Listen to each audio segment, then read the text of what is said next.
La vie est devenue chère, bien chère au Cameroun.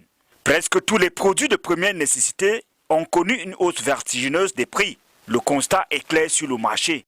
Tout a augmenté, tout est cher.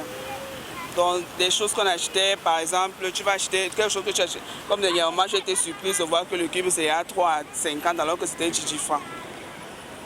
Donc il y a eu une grosse augmentation du savon, du riz, de tout a augmenté. Là-bas au nord, le mil, à pareille heure, on vendait le mil à 10 000 francs, à 15 000 francs. Maintenant, un sac de mil à 22 000, 25 000 francs. Et tu vends quoi pour avoir 25 000 francs pour nourrir les enfants? La vie est devenue dure, très dure partout. Avec ton argent, tu vas trouver l'argent pour nourrir les enfants. Surtout dans l'agroalimentaire, de poissons, congelés, des vivres, dirais-je. Donc c'est dans ce sens. De l'huile ménagère, bref, nos ménagers en souffrent quand ils partent au marché. Les ménages accusent les petits commerçants d'avoir augmenté les prix de manière unilatérale. Non, disent-ils, le rythme leur est imposé par des grossistes que nous avons tenté en vain de rencontrer. Ce n'est pas de notre faute. Bon, les grossistes, ce sont les grossistes qui augmentent les prix. Donc, comme par exemple, aujourd'hui, tu peux aller au magasin comme ça, tu achètes une marchandise à 400 au prix de gros. Le lendemain, tu arrives là-bas, tu constates que c'est déjà à 500 au prix de gros. Nous aussi, quand on peut prendre ça au prix de gros, c'est aussi cher. Comme par exemple, on peut prendre un savon à 450 au prix de gros. On revend ça aussi à 500 pour gagner aussi un peu de bénéfices. Si les prix restaient intacts, on devait aussi conserver les prix comme elles se doivent.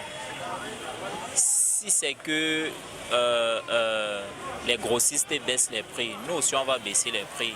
Pendant ce temps, le coût de la vie a changé dans les ménages. Les répercussions sont perceptibles. La vie est devenue difficile. On peut plus manger 3 fois par jour. On est obligé de diminuer, de grignoter quelque chose de tapioca en journée et manger le soir de manière consistante.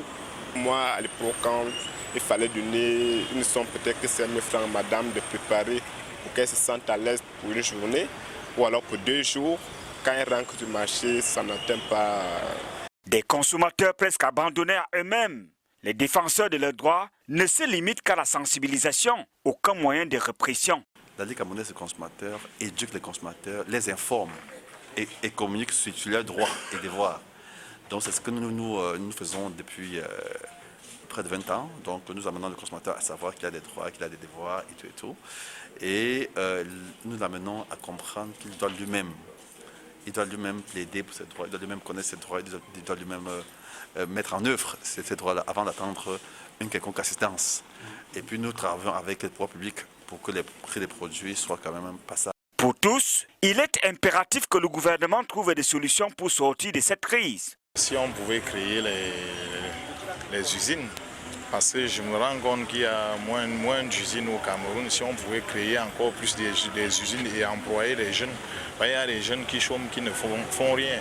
Si le gouvernement donne l'argent pour que les gens cultivent là-bas au village, c'est que c'est bien, ça va aider les gens. Les gens vont cultiver le riz, le patate, le mil rouge, le mil jaune. Bon, c'est que c'est bien, les gens vont évoluer. Et quand il n'y a pas à manger, finalement les gens vont mourir. Et quand il y a à manger, finalement ça va bien aller au Cameroun. Ventre affamé n'a point d'oreille, dit-on.